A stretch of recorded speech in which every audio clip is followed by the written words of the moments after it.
Hello, everyone. Thank you so much for joining us today. It is Wednesday, April 13th, around 11 Central Time, 12 Eastern Time.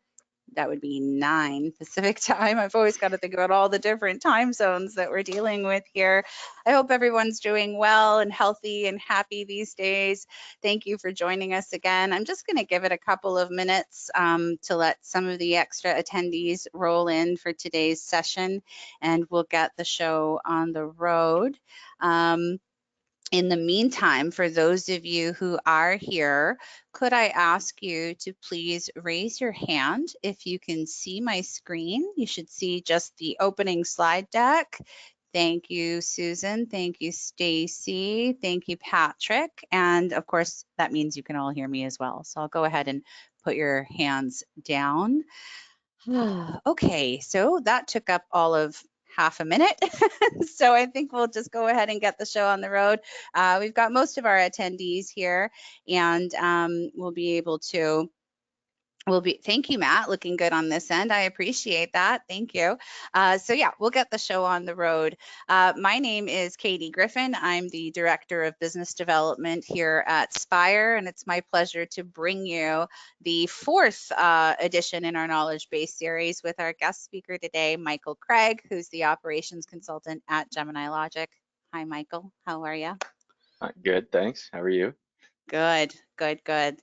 Hanging in there halfway through the week, right, guys? A couple of housekeeping items. We've already done the sound check, so thank you very much. This is a go-to webinar, so unlike a Zoom, you can see us, but we can't see you. There probably will come a time where we can see you in one of our Spire events, but this is not it, sadly. I do encourage you to check out our events page where you'll be able to find different Spire events that are going on. Go ahead and check out spiresystems.com/events. It's right there in the menu. We try to roll out the next knowledge-based webinar by the time we're presenting the previous one. So you'll definitely find some information on that webpage for you. For those of you who are attending, you can receive a certificate confirming your attendance for CPD hours if that's what you need. And this is not a training event. This is a knowledge-based discussion where you will walk away with some helpful tips to apply through your day-to-day practice. But we do encourage you to speak to your Spire consultant if you have questions about the webinar. We aren't taking any questions during this hour today, but most of our Spire consultants are online and they'll be able to answer any questions that you have about the topic. Okay. Great, thank you. So moving right along, we're going to be covering CRM and ERP, right? So what is the difference? Michael from Gemini Logic, they have created a connect to HubSpot. So that will be the CRM that we'll be focusing on today in this discussion. We're going to talk about what is really the difference between a CRM and an ERP. We're going to talk about the benefits of having a CRM. Michael and I were just talking about how some mature businesses out there who've been successful and have always done it a certain way sometimes don't see the need of a CRM. So we'll talk about the benefits of that. I am going to give you some Spire tips on terms of customer service kind of things, KPIs, communications, what you can do in Spire. Spire is not a CRM, but some of the things that you can do in Spire. And then we're going to talk with Michael about automation versus integration or via integration rather, sorry, that should say via integration, dashboard reporting, and a lot of the other CRM components that are important for a business today. So what's the difference? You know, a CRM is not just for a salesperson. And I think that there's a lot of assumptions about that, Michael. You know, a CRM does more than just follow up with leads or give you an ability to follow up with leads. It's really designed to capture the details, all the details that go on with an interaction with a customer. So whether it's an email or a phone call or whatever the case may be, and the objective of implementing a CRM in an organization is to help manage your customer relationships. And that really builds trust in the customers for the company to help maintain a long-term relationship with them. CRMs will consolidate information, phone numbers, addresses, emails. They'll typically have a tight audit trail of the communications that you're having with a customer. And it's been around for quite some time, as you can see here on the slide deck, developed about in the 90s. designed to increase sales originally, sure, but really, again, maintaining that information about your communications and your ongoings with your clients. An ERP, as you guys all very well know, because most of you are using Spire or you're a Spire consultant, is more about your financial transactions and your management operationally of what your company has going on a day-to-day basis. And so most businesses, nearly all growing businesses, will need a CRM along with their ERP. And most ERPs might have some resemblance of CRM functionalities, but they're not designed to be a CRM. And so taking a look at whether your business actually needs that, even if you're a mature business, but especially if you're a growing business. The same way that we see businesses outgrowing entry level accounting packages such as QuickBooks, Michael, or Sage 50, right? We'll Mhm. see that they've now have extra needs and they're outgrowing perhaps just the little bits of communication tools that exist in an ERP and really need something to help manage their business.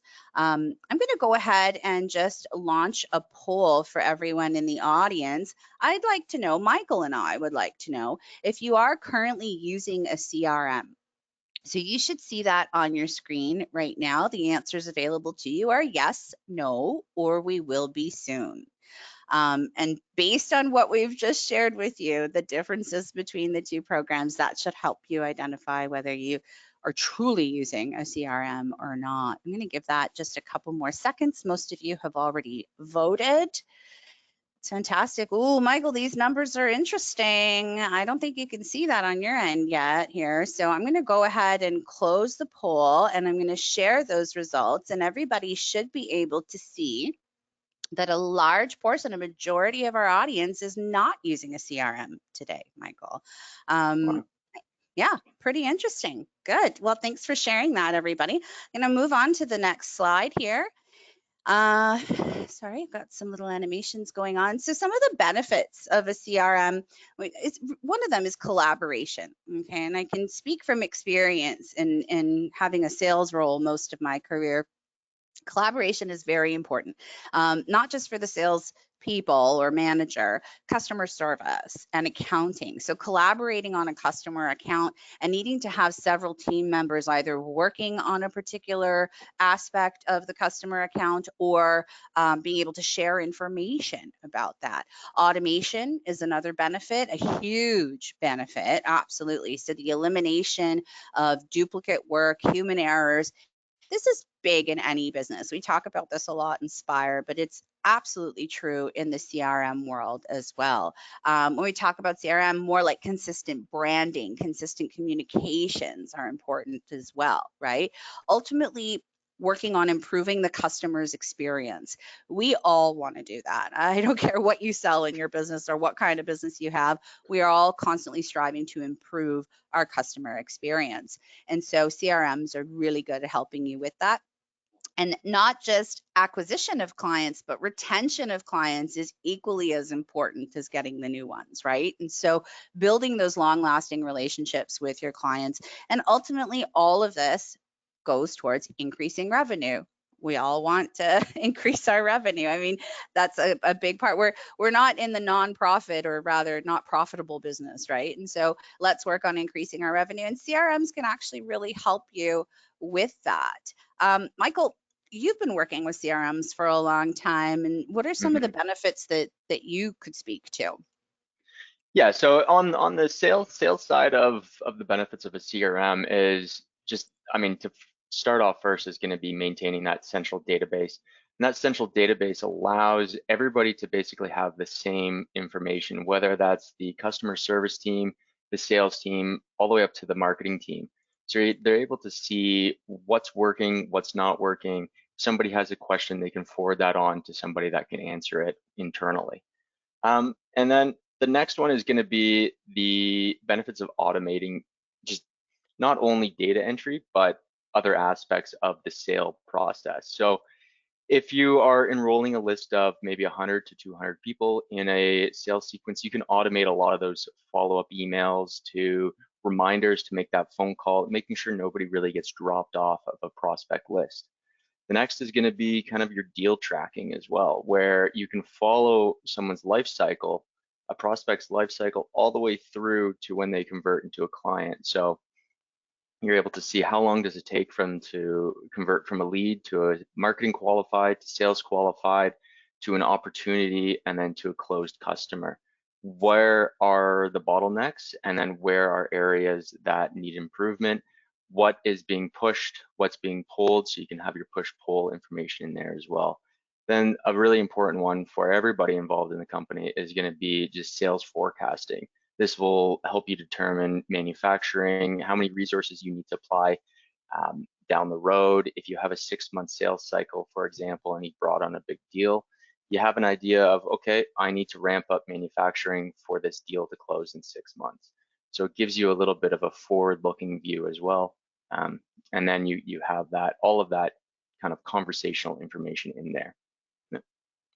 Nice. Yeah, I think so. And not just the prospecting, but it's also for customers, right? I mean, the Mhm. acronym is CRM, Customer Relationship Management. And I really invite our listeners today to think about, from a customer service perspective, what are the benefits, right? And so, maintaining that detailed history of the account before they became a customer, like Michael was talking about, that still all exists. It doesn't just disappear. And I think it's important to have that information.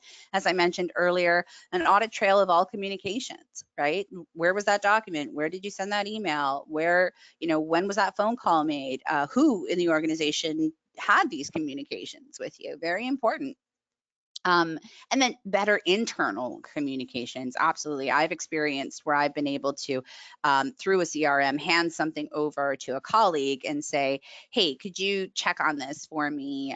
Or have you've been able to talk to this person, or whatever the case may be. I would say that, from reporting to opportunities of bettering, whether it's your sales cycle or your customer service response time or any of these other things that should be your KPIs, your key performance indicators, guys, which we'll talk about a little bit later, are really the benefits from a customer service perspective as well, right? I am going to actually just jump into Spire for a little bit and show just a couple of things that I wouldn't say are CRM functionality. Spire is not a CRM. Let's be very clear about that. But just a little bit of tools that you guys can use, a little bit of tips that you guys can use to help out improve customer service or any kind of prospecting that you might be doing in Spire. So here's my customer list. That's my database over here, my sample database. And I received a phone call. Let's say I'm a customer service agent. I received a phone call from Art Davidson and Associates.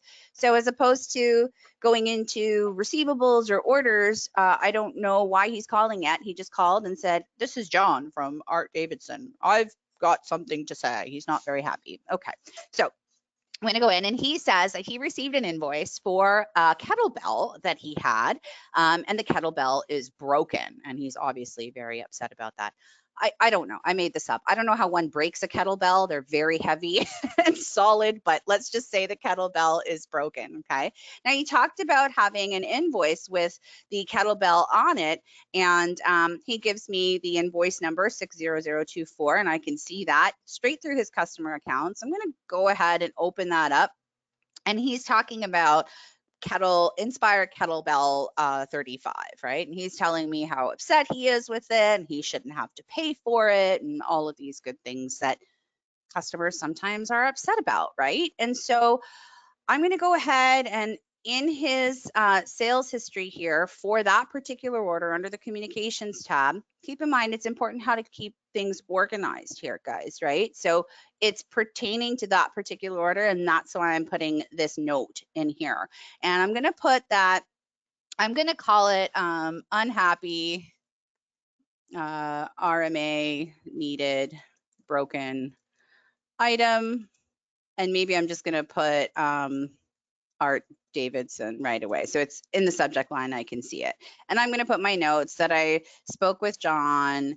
He's unhappy, wants to return the kettlebell, and we will issue an RMA, and we will reship at no cost, let's say, okay?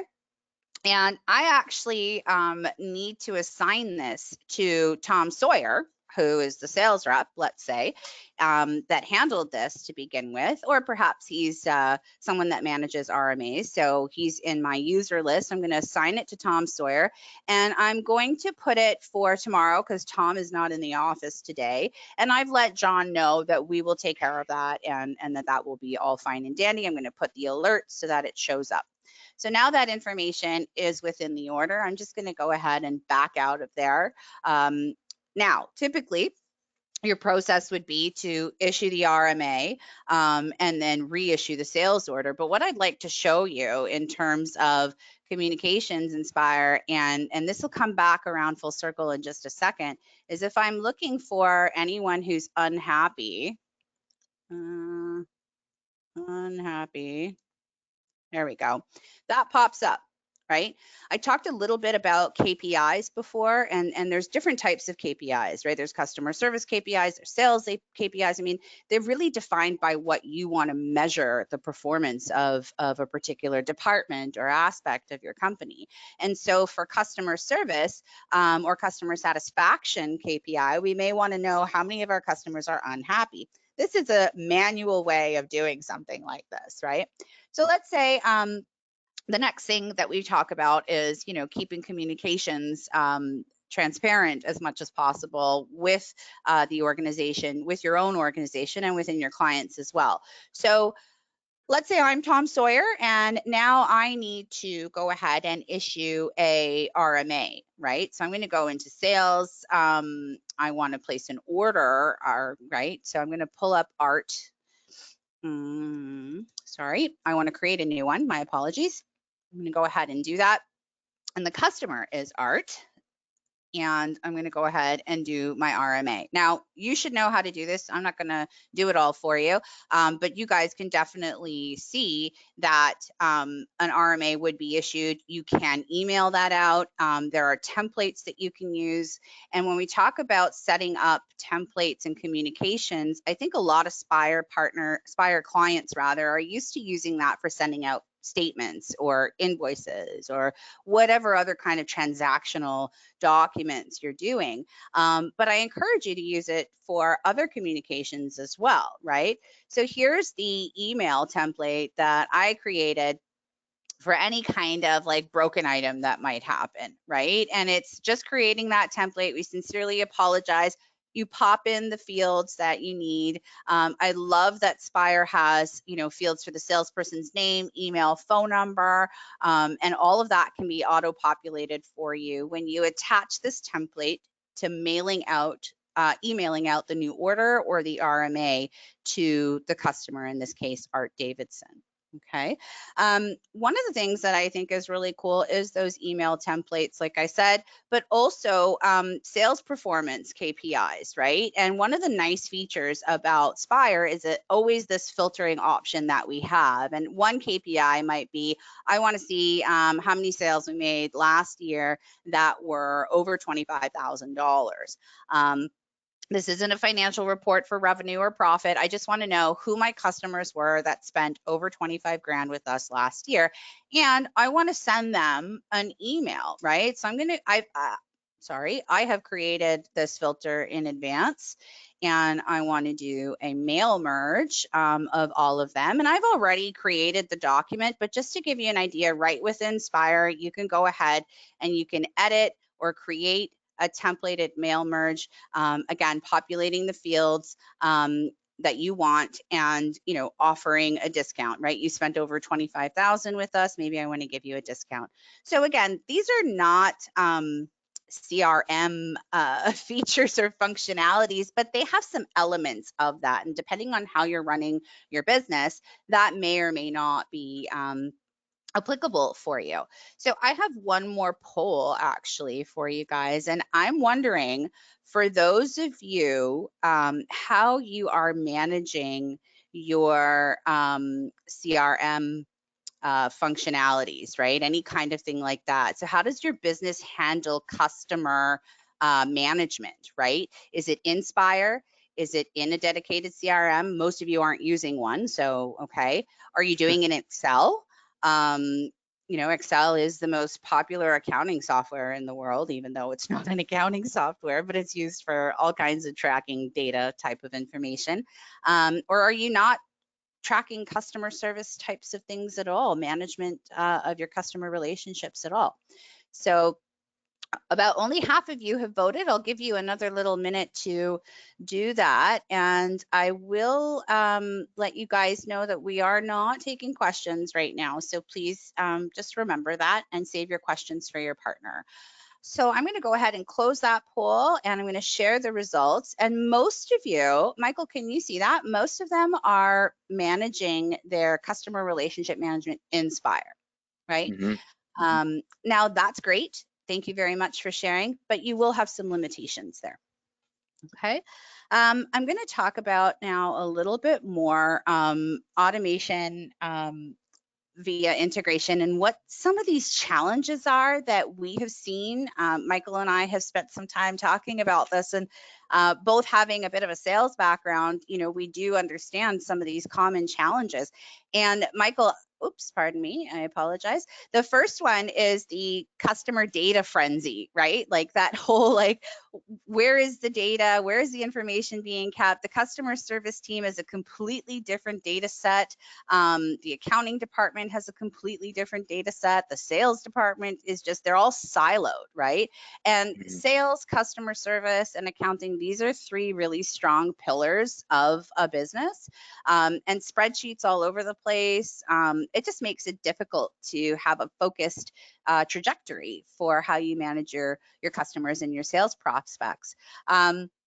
Manual updates. So you saw some of that information, that manual way of doing things, and that might work for you in some cases. But for example, what we mean as well is if you have a website, which almost all businesses do today, and there's a contact us form on your website, or a free demo form, or whatever form you have on your website, a lot of businesses are still receiving those through an email notification, and then having to manually input that information into a system, right? So that is one of the challenges. And if you're the kind of business that gets a lot of inquiries on your website, or even your social media, I've talked to Spire clients who rely on Facebook quite a bit for customers to communicate with them.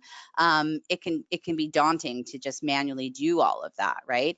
And then having an undefined return on your investment, really not knowing where the sale came from, right? Where that opportunity came from, where that customer came from. You'll make investments in a particular promotion, or you'll make investments in a particular type of marketing, but you don't have any actual way to track where these opportunities are coming from. Did it come from that promotion, or whatever the case may be? A lot of people may ask a new client, where did you hear about us from? And if you don't, I suggest you do. It's very important. But maybe there's no place to actually put that detail and be able to measure how many came from a particular promotion.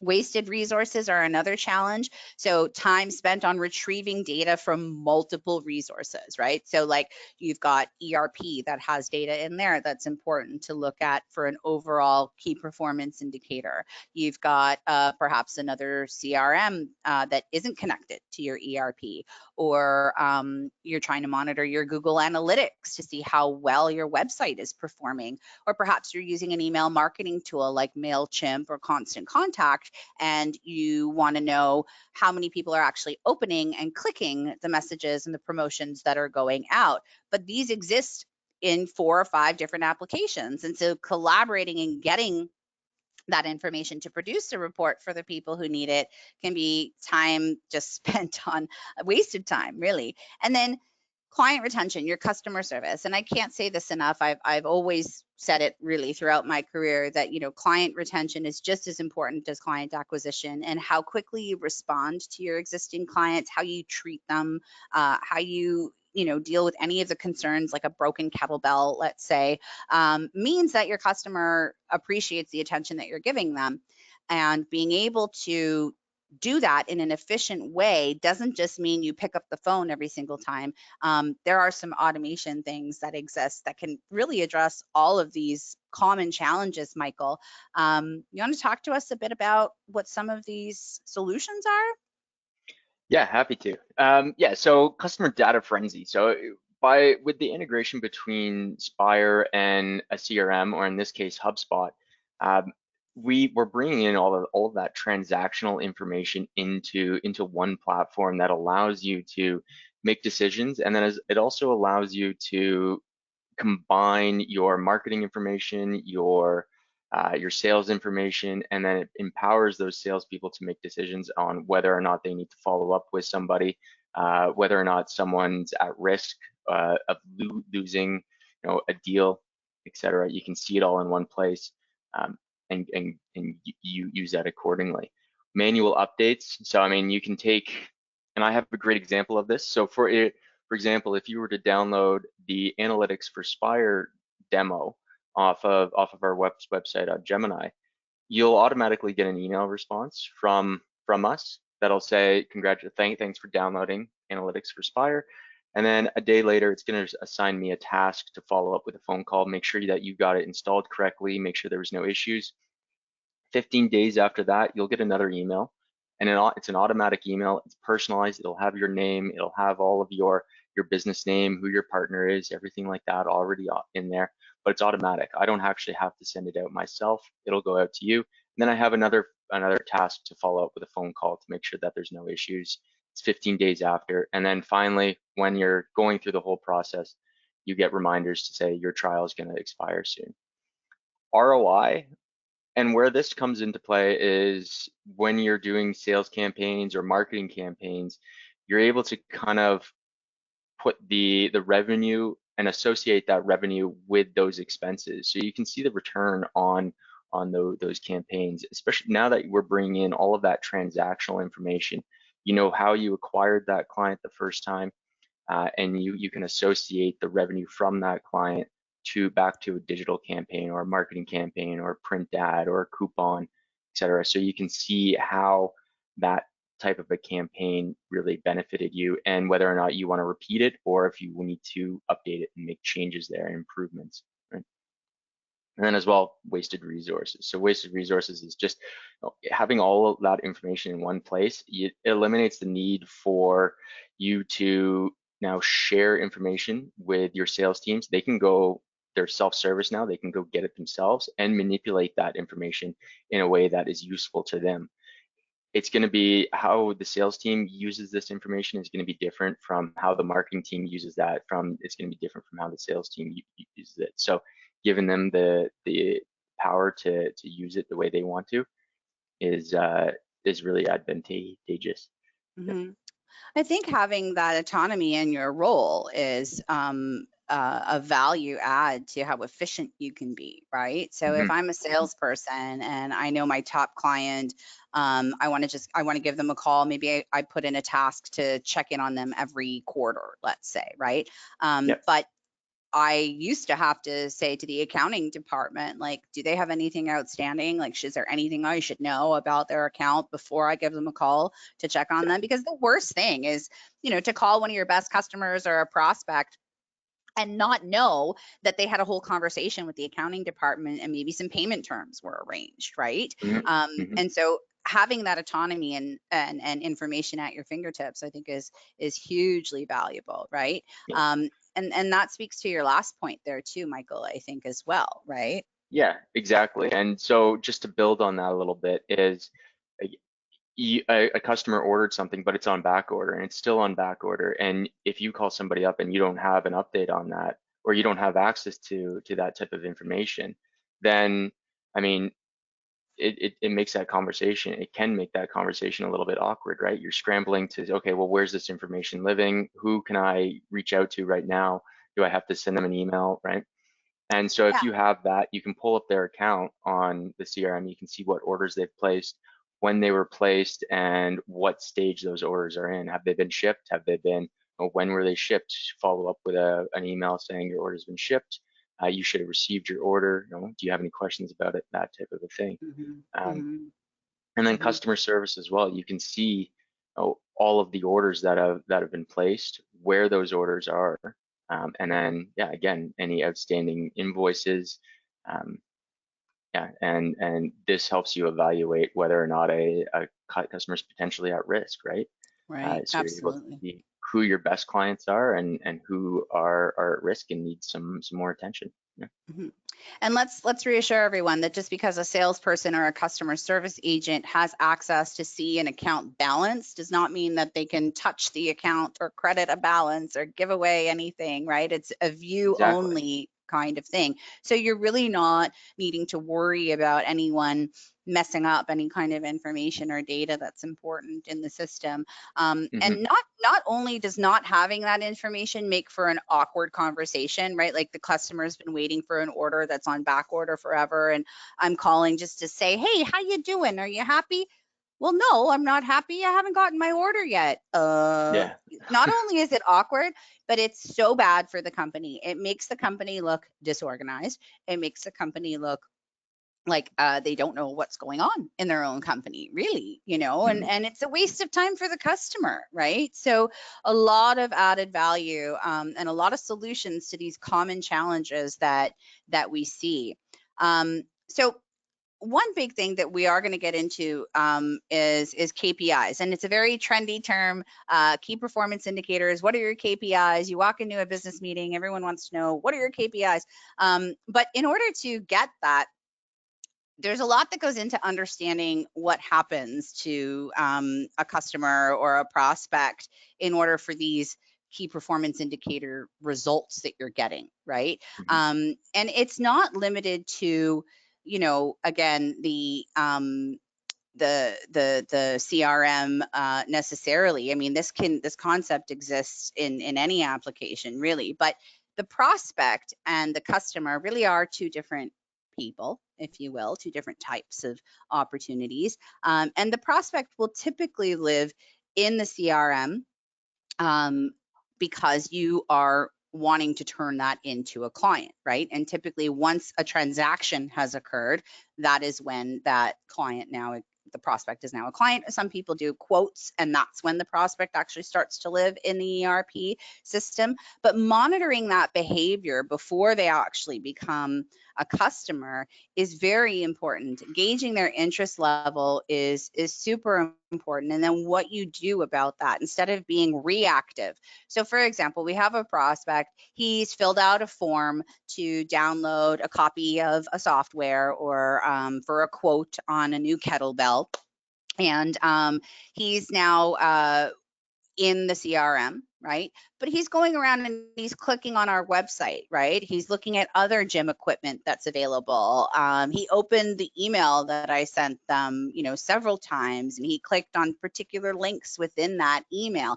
These are all, actions that can be recognized in a CRM and help us understand the customer journey and allow us to have a proactive engagement with them, Hmm. right? So that means that I know what he's interested in. So when I do call him, I have a reason to call him. And again, whether you're in sales or you're in customer service, this is important. And so proactive engagement. My reason for calling him was, hey, John, I noticed that you received the email I sent and that you had a particular interest in the new kettlebell that's indestructible. Can we talk about that? Right. And so when we're talking about prospects and understanding their journey, we also want to do that for clients. The journey isn't just the stages in which you have defined that take the prospect to being a customer, or the stages that you have defined about the customer, order process, payables process, all of that stuff. It's about where the customer is in that cycle, right? Because where he is in his buying cycle or his ordering frame of mind, let's say, is not necessarily the steps that you've defined and categorized for him. And so make sure that you take time to understand the customer journey, because then you can adopt your processes and your stages, your proactive responses to what that journey's been like. Again, whether it's a prospect or an actual client, right? So understanding that journey is super important. Michael, you want to talk a bit about monitoring customer behavior? Yeah, happy to. So this is probably one of my favorite things about HubSpot, and having the ability to kind of track how people are interacting with your emails, on your website, where they're going to on your website. You can see where they're going to in your knowledge base. So if they have any questions, you can see, okay, maybe more and more people have questions about this. I should start reaching out or build more of a robust knowledge base around this topic. But it also, like, for companies that have um, just an array of physical products, it gives you the ability to upsell people too. So if somebody has bought, Mm, for example, in the healthcare industry, has bought a knee sleeve, or an elbow brace, or something like that, but they're also looking for something that might be an ankle brace. Maybe they mhm, ventured over to that page and they looked at an ankle brace, or they're looking at mhm, another knee sleeve.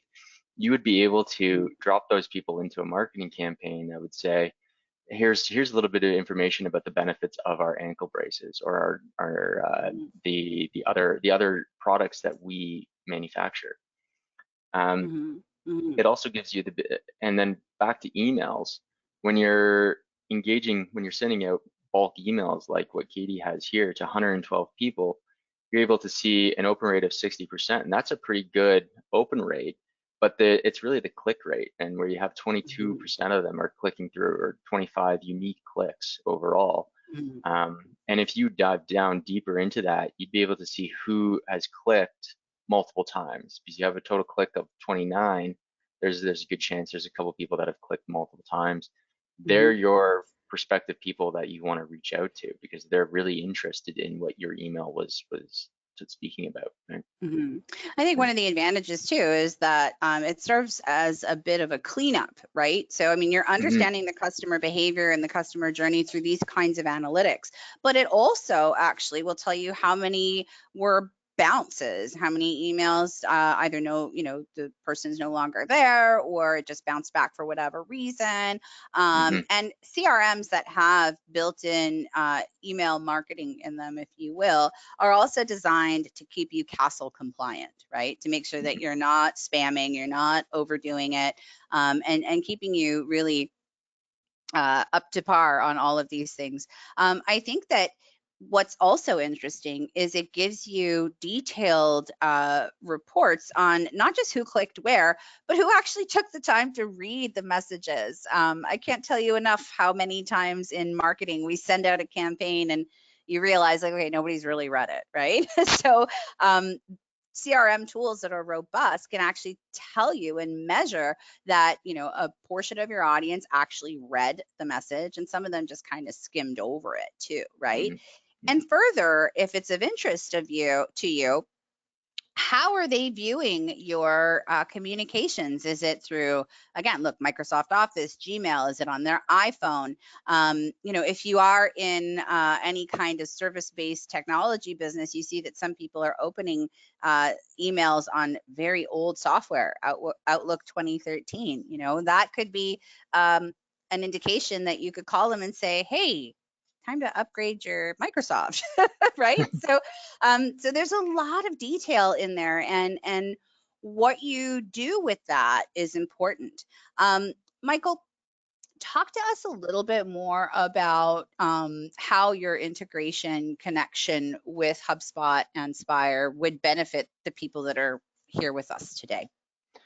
Yeah, so with the integration between HubSpot and Spire is in a way a bi-directional integration. So you can send new prospective clients, so people that have gone through the kind of the sales funnel and now are converting to be a client, to Spire. This prevents somebody from actually having to create a new customer in Spire, and it also creates a link between Spire and HubSpot. Um, Once that is established, the bi-directional part of the integration is over.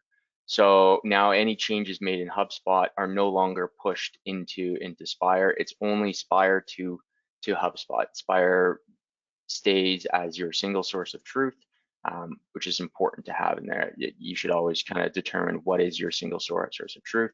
And then after that, any updates to the billing address or any of that information will get pushed into HubSpot from Spire, Then as you add your ship tos, all of that, that'll also get added into HubSpot as well. So your sales teams can now build out a deal where they are adding in the bill to, the ship to, and then the buyer and the receiver and like, or the user and all of that type of information. So you can see, so everybody can see the big picture there of who's involved in this purchase of a product, right? Mhm. The next is you'll be able to push all of your transactional information. So any of the order information and invoices, your quotes, all of that will get updated back into HubSpot as well. So you can see when an order was placed, what stage that order is in. So has it been processed? If you're using phases in Spire, you'll be able to see that as well in HubSpot, like needs approval, approved, all of those different types of phases. And then as well, you can use the processed, shipped, and then invoiced from there, and it goes into sales history. What you Mhm. can do with that information is that once a product or an order has been shipped, HubSpot's picking that up, and now you can start enrolling them into a kind of a marketing drip or a educational drip, where if they're new to the company, they've never purchased this product. For example, I'll use the knee sleeve again. Um, you can start sending them all the benefits on how to use it. You can send them maybe a series of 5 or 6 emails that says, okay, here's how to use it.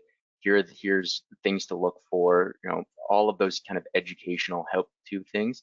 And then you can also build in those emails as well, kind of your upsell topics as well. Like if you like it, and then you can also ask for feedback too. Mhm. And how that would, sorry, go ahead, Katie. No, no, please, Michael, continue. And so how that would work is as a new deal is created, and that deal is then updated to shipped, that becomes a trigger within HubSpot, and that's what triggers these deals to get enrolled into this automatic marketing sequence. Mhm. So whether it's again, a potential customer who's perusing the website and they've Hmm. either filled out a form, or you can track what product they might be looking at in particular on your website, or in a more simple today kind of example, you have a regular customer who has placed an order for that fancy new kettlebell that doesn't break. If I'm hearing you correctly, this CRM can allow for an automated message to go out saying, thank you for placing your order. Yep. Here's your tracking number. Hmm. Please let us know if you have any questions. And then that goes out. And then could you tell HubSpot to check the tracking number and say, okay, the package was received, or at least create a task to confirm that the package was received, let's say, Yep. and the agent says, okay, the package has been received. So now another automated message, but very personalized. So the guy on the end Hmm. doesn't feel like he's just getting some robotic kind of message, right? Hmm. So an email then goes out a few days later. We see you've received your order. We hope you're happy with it.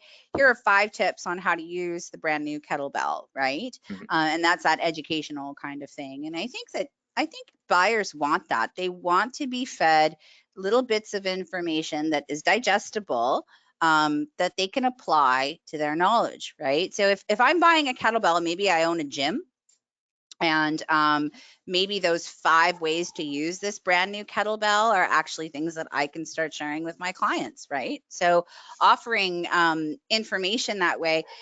And at the end of the day, your staff isn't sitting there typing it all out or having to decide, which email should I send to this guy based on a category that exists in Spire, which is the source of truth, where all the true data exists. HubSpot can say, okay, that order was placed. Now we're going to go ahead and follow these different drips, as you called them, right? Exactly. Exactly. Yeah. Cool.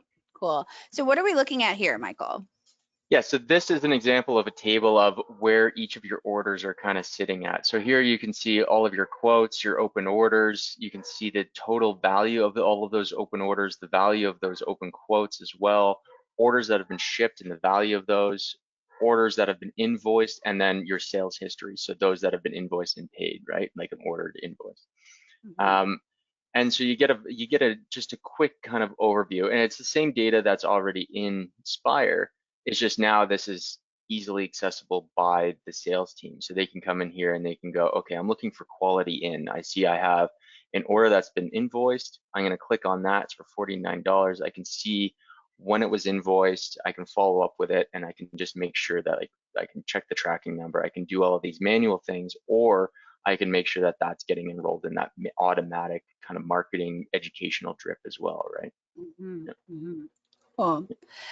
And this, I And believe, is a workflow, Michael. yeah, so this is actually both an email sequence and a workflow. So the new analytics download is the one I already kind of spoke to a little bit, but this is basically what happens when somebody comes into Gemini to download a analytics trial. So they're going to receive this first email, and there you can see in the orange, it says hi, contact first name. So it's going to grab the first name of the person who downloaded that, and then it's going to provide them with the information that they need to actually run analytics. It'll point to all the videos that we have on our on YouTube, etc. Then the next day, you can see my phone call. And then after that, in 15 days, there's another follow-up email.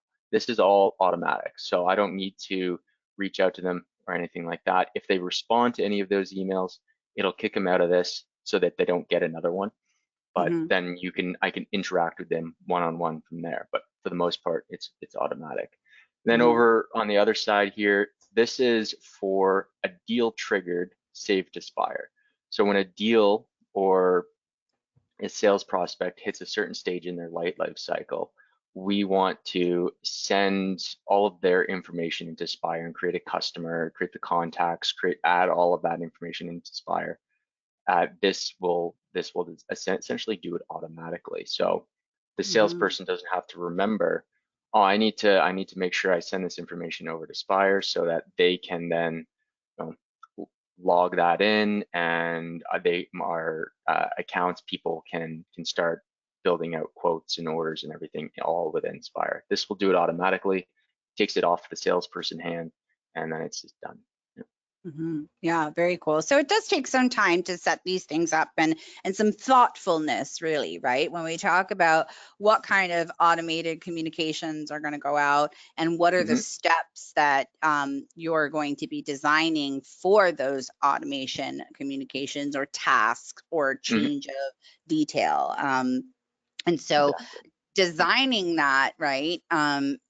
Really, again, understanding the customer journey will help you design these communications and help you design these automated triggers for the workflows. Mm-hmm, Understanding what your key performance indicators are as well. Like, what are you working towards understanding? Is it you want to look at all the sales in a year? You want to look at how many customer issues came in? You want to look at who's the most responsive agent? You want to look at how much time is spent on a campaign in particular, right? So mm-hmm. all of this stuff should be considered when I think you're designing an automation communication or workflow. Dashboard reporting, Michael. Yeah. Let's talk a little bit about that. There are three. I did a bit of research given the topic and then also what I already know.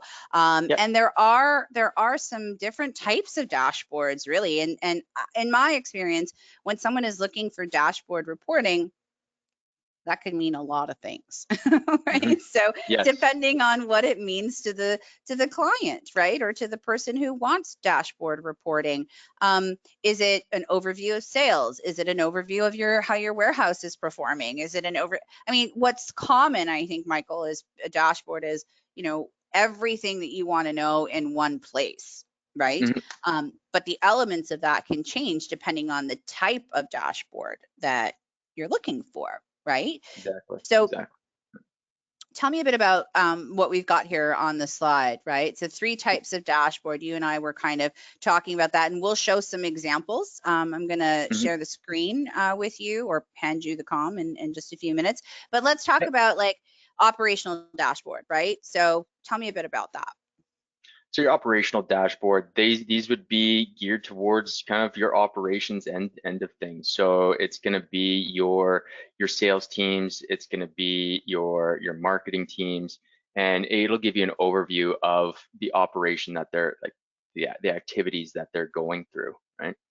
and the kind of the activity that they will use on a day-to-day basis to make decisions on what happens next, and what's an important thing to get done, essentially, right? So Mhm. I have a couple good examples that I can speak to as well on my Great. screen, Why and don't then we I can go why there. don't I change the screen over to you? I'm going to go ahead and make you the presenter, Michael, Sure. and we can see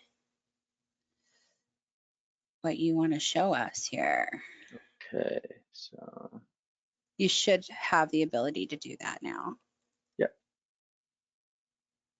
All right. Can you see my screen there? I can, So Michael. Yeah.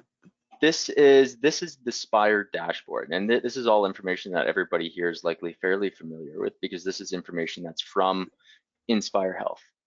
Okay, so this will give you an overview of all of the operational side of things. So your order status, your aged accounts receivable, average days to pay, etc. This is all information that is essentially living within Spire already, but it just now is information that's shared with your sales teams. And what they can do with this is they'll be able to come in here and they can go, okay, well, what was the last purchase? But the top 25 last purchases here, I can see who did it. Holiday Inn made a really nice little purchase here for $57,000, and I can see all the way down the list here. Next is you're going to be able to see invoiced by salesperson, so you'll be able to see what each salesperson is doing, how they're performing throughout, and then all the way down to who's created those orders. But on top of that, you can also see customers by last payment. And this is going to give you the ability to see A1 Park, for example, hasn't made a purchase since May 2021. This would be somebody that would be at risk of no longer becoming your client. Right? And then Mm-hmm. here you have your AR report as well. Yeah. Mm-hmm. For other dashboards, you can also have your attribution dashboard. So this is a marketing dashboard that you would see in here, and you'd be able to attribute revenue to certain marketing activities. So for example, here you have your total deal value by marketing source. So you can see your marketing source and the values that are brought in there. And then you have by segment, so healthcare, unknown, et cetera, et cetera. And then marketing leads by pipeline, sorry, and what stage in the pipeline they are. So you would be able to see how marketing has influenced different stages of that pipeline. And this is all revenue and dollar values that are coming in from Spire. So it's all being attributed back to Spire and the sales that are happening within Spire. And you can combine marketing activities with those sales activities, right? Or the Mm-hmm. transactional activity. Mm-hmm. Yeah. Marketing campaign influence, etc., all the way down. Yeah. Mm-hmm. And so when we talk about the different types of campaign dashboards, rather, we've got the operational one. And so I think that was more the first one that you were kind of showing, Yes. right? Where Yeah. it's showing kind of everything that's going on in different areas of the business, right? Mm-hmm. And then we have analytical dashboards as well, which Mm-hmm. should be used to identify trends and influence future decision making, right? Mm-hmm. So things like I think what your second example was showing, perhaps in terms Yeah. of how people are behaving with marketing information that's being received to them, right? Exactly. And that should be a good gauge for the business to decide that messaging worked really well. We saw a good amount of sales come from that messaging because we now Mm-hmm. know where our sales are coming from. And we can now gear the messaging in our next promotion to either replicate that because it was super successful, or do we really have to change how we're advertising or promoting to our clients and future clients, right? And Yeah. then the strategic kind of dashboard, right, is really looking at those key performance indicators. And I believe you can build that out as well, Mm-hmm. right, Michael? You can. And these dashboards are all customizable that you're showing us, right? They are. Yeah. Um, And so tracking the key performance indicators, again, if you're a service-based company, maybe your response time is something you want to measure. Maybe the agent that is most responsive, maybe other details like that that are more customer service oriented. And those KPIs should be designed when you're looking at them in a dashboard, should be designed to help you improve your processes, not Mhm. just your communication, but your processes internally, right? Yeah, and so Go ahead. here we have a service dashboard that shows you all your new tickets, waiting on contact, waiting on us, and you'll get an overview of like where each ticket is currently sitting and the performance of how long does it take from a ticket being received to getting resolved, or how long Mhm, does it sit on in waiting for us, or any of those, right? So you mhm, get a chance to see that overview and what areas need to be improved on. mhm. Michael, in your experience, and you've worked with this program for many years, my understanding is, so, Yes. and can you talk about maybe one of the most simple dashboards you've seen, and then one of the most complex? So just to give our audience an idea of how valuable a dashboard reporting can be, because I think some people might think, I don't need that. I'll just pull a report or whatever. So the Sure. simplest and the most complex. Yeah.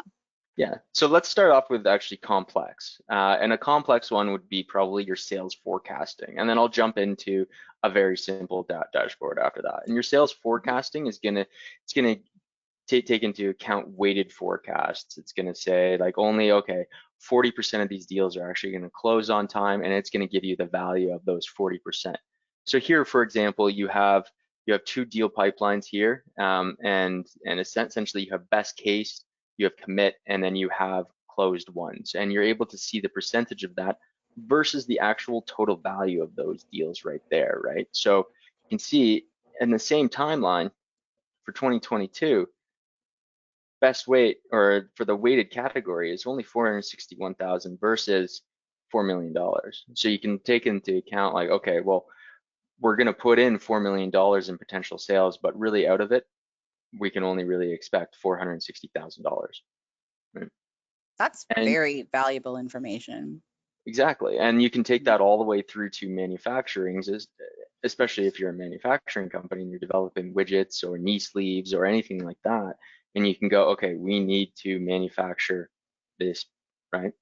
Mhm, You can break this down even farther down into SKUs as well. So you can see the sales forecast and say, okay, we're only going to close 40% of what's in the deal pipeline, and you can break it all the way down to the specific SKU as well. So you can say, mhm, okay, we have a deal pipeline of 10,000 knee sleeves or kettlebells, but only 40% is actually going to close on that. So we're going to only manufacture maybe 50%. So we have some overhead, right? So we have mhm, some room overhead.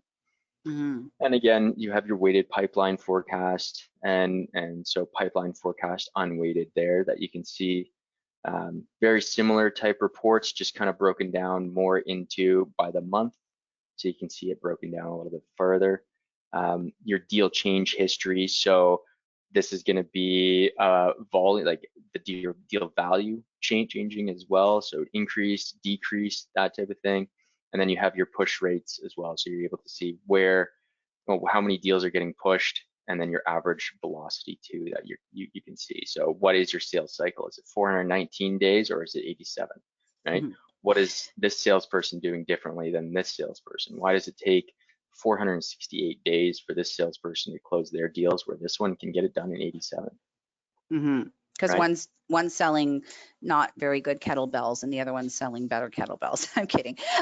So this is a complex example of a dashboard. Go ahead and show us a very simplified dashboard Yeah. that would be of value to a client. So a simplified dashboard, and let's just, I'll just go in here. We'll create a new dashboard for a very simple one, and it could just be, a simple sales dashboard where it's just going to include team activities. So click on next, and then create this dashboard. And now this is our demo data here, but you get an idea of, the team activities right here, contacts created and worked, deals closed versus total goal, deal revenue forecast by stages. overall, it's a very kind of simple dashboard, team activity totals, tasks, what has changed from today, from tomorrow, like versus, or even you can see the comparison between this month and last month. So you just get Mhm. an overall view of what's going on in the business on the sales side of things. Yeah, so you can make them as simple or as complex depending on your reporting needs, really. Mhm. And Mhm. especially when you can now combine all of your Spire information with your sales and marketing information, you Mhm. have pretty much all the data in one platform that you can manipulate to show whatever you're looking for. Right? Yeah, that's Yeah, amazing. Thank you, Michael. I'm going to yeah, go ahead and share my screen again.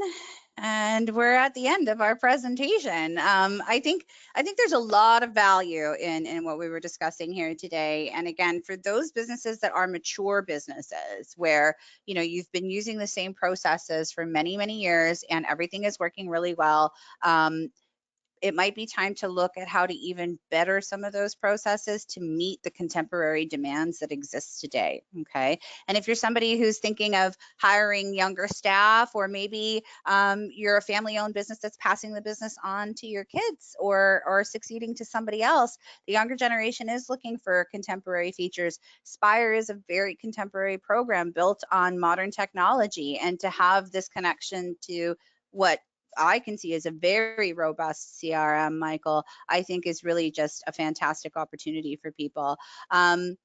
Thank you all so much for sharing time with us here today. And Michael, always a pleasure to work with you on things. And I look forward to having that opportunity again. Ladies and gentlemen, again, our knowledge-based webinar series is happening every month this year. And for the month of May, please join us on the 18th. That's a Wednesday, same time at noon Eastern time. And we're going to be taking a look at understanding EDI, from simple EDI requirements to the more complex EDI requirements. And this is a whole interesting topic. And my guest will be Gerhard Peters from iVersa. Michael, thanks again. It was so thank nice to you. work with you. Have a wonderful Likewise. day, everybody. And we'll see you all again very soon. Take care. Bye-bye.